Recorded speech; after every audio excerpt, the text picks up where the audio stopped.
Y la inflación se ha convertido en una de las principales preocupaciones para la economía mundial, sobre todo en medio de una recuperación económica tras 2 años del inicio de la pandemia de COVID-19.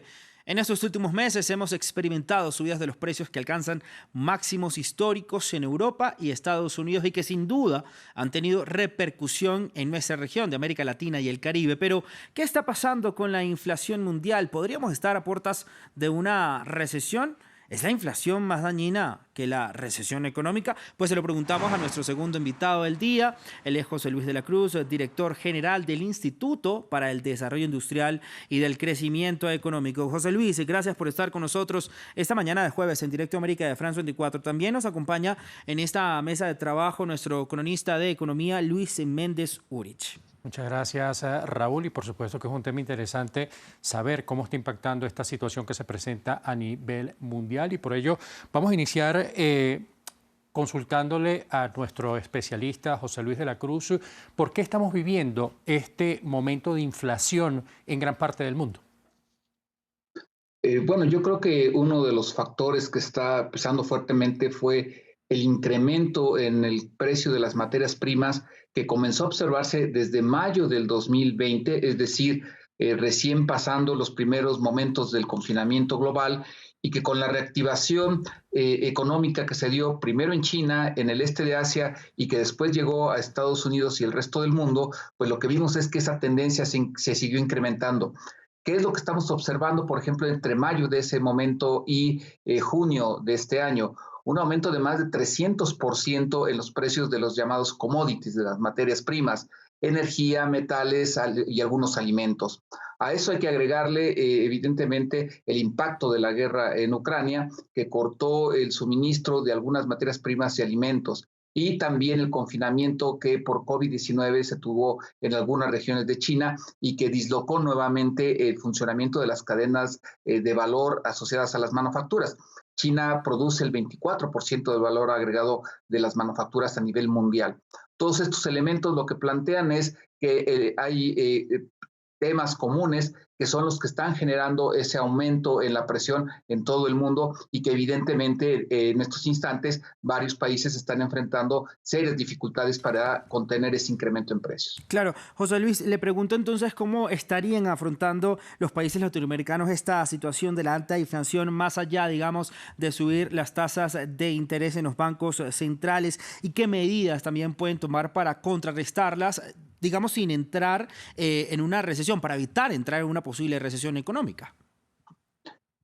Bueno, yo creo que esa es justamente la pregunta que en estos momentos se hace a América Latina en general y la mayor parte del mundo en realidad. ¿Por qué? En el contexto de América Latina, particularmente en América del Sur, el incremento en precios de materias primas tiene claroscuros. Por un lado, le generó ingresos excedentes muy importantes a todas aquellas naciones que además son proveedoras de alimentos, minerales para el resto del mundo, metales. Sin embargo, en estos instantes en donde algunos de esos precios han disminuido, pero la inflación va en ascenso, lo que está generando es justamente esta presión en el costo de vida diaria de las familias y también de las empresas. ¿Cómo enfrentarlo? Una medida, sin lugar a dudas, es la de política monetaria, el incremento de tasas de interés, de la cual no se pueden desligar, porque es básicamente lo que está haciendo Estados Unidos y la Unión Europea, no así China. China y hoy Turquía anuncian reducciones en tasas de interés. ¿Cuál es el elemento que ellos tienen y que América Latina tendría que trabajar para enfrentar estas medidas de inflación en función de alternativas? Se llama productividad. Es decir, la industria puede tener la capacidad transformadora de generar valor agregado para reducir costos que están ahorita llegando por el lado de materias primas. Entonces, la segunda medida sería incrementar los factores de productividad al interior, sobre todo del sector industrial. Y el tercer aspecto, evidentemente, sí me parece que es generar acuerdos al interior de su economía para tratar de contener estos choques que pareciera van disminuyendo, al menos en algunos rubros. Ahora retomemos el tema de esta inflación global. Mencionabas en primer lugar un incremento de materias primas, también el impacto que ha tenido la guerra en Ucrania, pero podíamos incluir en toda esta situación el tema, el problema que se registró en cuanto a la cadena de suministro, sobre todo a finales de 2021, principio de 2022, y que también impactaron en algunos países por el tema inflacionario. Sin lugar a dudas, ese es un aspecto esencial, porque al final del día la apuesta que durante muchos años se hizo fue tener una cadena global de proveeduría en manufacturas y la fabricación final en varias regiones del mundo. Digamos que el núcleo de esta producción de manufacturas se ubicó en China y en varios países del este asiático. El confinamiento que se tuvo a inicios de 2020 con la pandemia, pero que se replicó hacia finales de 2021 e inicios de este año y que no ha terminado del todo, pues lo que vino fue a causar una ruptura del funcionamiento del justo a tiempo en las cadenas de manufactura, y eso al final del día sigue estando presente, junto con el problema de los chips, por ejemplo, en China. Entonces, en ese sentido, sí creo que este factor de ruptura de cadenas de valor es también uno de los elementos que está, digamos, exacerbando esta presión inflacionaria. Ahora, José Luis, seguimos hablando de China y le pregunto las implicaciones entonces que podrían tener para las principales economías mundiales y también de nuestra región de América Latina las políticas de una reducción de las tasas de interés en la economía china. Bueno, yo creo que ahí lo que estamos viendo es que China lleva otro sentido en cuanto a cómo reactivar su economía. En China no existe la presión inflacionaria. El último aumento de la inflación fue de 2.5%. El incremento en precios al productor fue de apenas 4.5% para los meses de julio. Entonces, evidentemente que eso le permite al Banco Central de China que en lugar de subir tasas de interés, las disminuyó ligeramente 10 puntos base hace un par de días.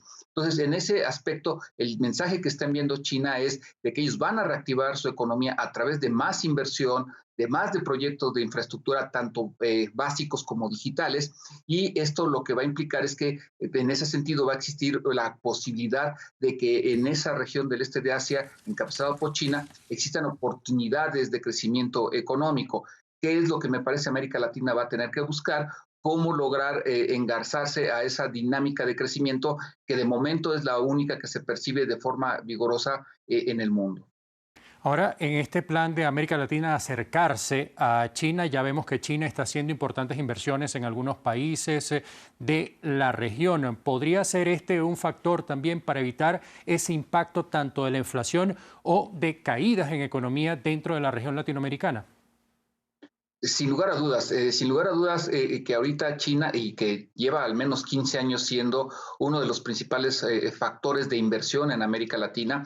Hace un par de días, además, China anunció un programa de desarrollo de infraestructura digital, pero que curiosamente busca crear hubs de desarrollo fuera de China, en otros países. Y ahí América Latina tiene la posibilidad no solo de seguir participando en esta asociación que tiene más de una década con China como proveedor de materias primas, sino también para atraer parte de esas inversiones que forman parte de ese proyecto de desarrollo que el gobierno chino anunció hace un par de días y que en esencia lo que puede hacer es llevar manufactura, innovación y transferencia de tecnología a otras regiones del mundo, y en donde algunos países de América Latina podrían calificar para ser parte de receptores de esa inversión. Ahí no podemos dejar de mencionar, Luis, el acuerdo que anunció el día de ayer también Estados Unidos con Taiwán de una posible relación comercial bilateral también en términos de tecnología y pues otros temas comerciales. José Luis, también cómo esto impactaría, digamos, entonces las relaciones de China-América. Bueno, yo creo que lo que estamos viendo en Taiwán es justamente una parte más del escenario geoeconómico, geopolítico entre Estados Unidos y China. Taiwán es básicamente el principal productor de semiconductores, en donde tienen tecnología propia, innovación propia, pero también fuertes inversiones de Estados Unidos, la Unión Europea y algunas otras naciones. Entonces, este acercamiento que hace Estados Unidos con Taiwán es un tema de seguridad nacional para Estados Unidos, forma parte de este impulso que el presidente Biden ha tratado de dar a los semiconductores con el programa que anunció hace poco más de una semana, y que en este sentido sabe que necesita que Taiwán siga operando en el corto plazo para ser proveedor de esos semiconductores que necesita toda la industria global, pero que al mismo tiempo le permita ir transfiriendo ciertos procesos productivos a Estados Unidos. Entonces yo creo que en ese aspecto América Latina tiene la oportunidad de vincularse con China, de buscar qué encadenamientos estratégicos puede hacer con Estados Unidos ante este reacomodo de la manufactura de alta tecnología que se está viendo en el mundo. Ahora, por otro lado, hablando de Estados Unidos, durante la pandemia vimos programas de los gubernamentales para estimular la economía. Ahora no atraviesa la economía estadounidense su mejor momento, una caída de 1,4% durante el primer trimestre, luego una de 0,2% durante el segundo. Estamos hablando de lo que los especialistas refieren una recesión técnica en este particular. Pero esta recesión podría prolongarse o el plan anunciado días atrás por el presidente Joe Biden podría amortiguar un poco esta situación. Digamos que la perspectiva básica que ahorita se tiene es de que Estados Unidos ha entrado en lo que bien mencionas, una recesión técnica, que básicamente es una desaceleración significativa en su sector de la construcción. También en la manufactura de bienes durables ha comenzado a observarse en lo que se conoce como inversión fija residencial y no residencial. Entonces yo creo que esto a lo que nos lleva es que en el mejor de los casos Estados Unidos va hacia una desaceleración significativa, en donde lo que habrá que ver es si el programa del presidente Biden y seguramente otros programas que irán surgiendo tienen la capacidad de generar un aterrizaje suave. Desde mi punto de vista, lo que veremos es que este año Estados Unidos crecerá alrededor de 1,5% y que el año que entra va a alcanzar a crecer un poco más de 1%. Pero esto lo que sí trae es una mala noticia. El dinamismo de Estados Unidos de otros años se va a perder y evidentemente que eso va a afectar a los países que son exportadores hacia aquel mercado. Ahora, José Luis, también digamos, ¿cuáles serían los países más perjudicados con esta alta inflación? ¿Qué pasa, por ejemplo, países que tienen una hiperinflación como Argentina, que superó el costo de vida, el aumento anual en más del 70%? También el tema de Venezuela, que a pesar de esta dolarización informalizada en el país no se aleja de la inflación, además de ser más dañina porque, por supuesto, es en dólares, ¿no?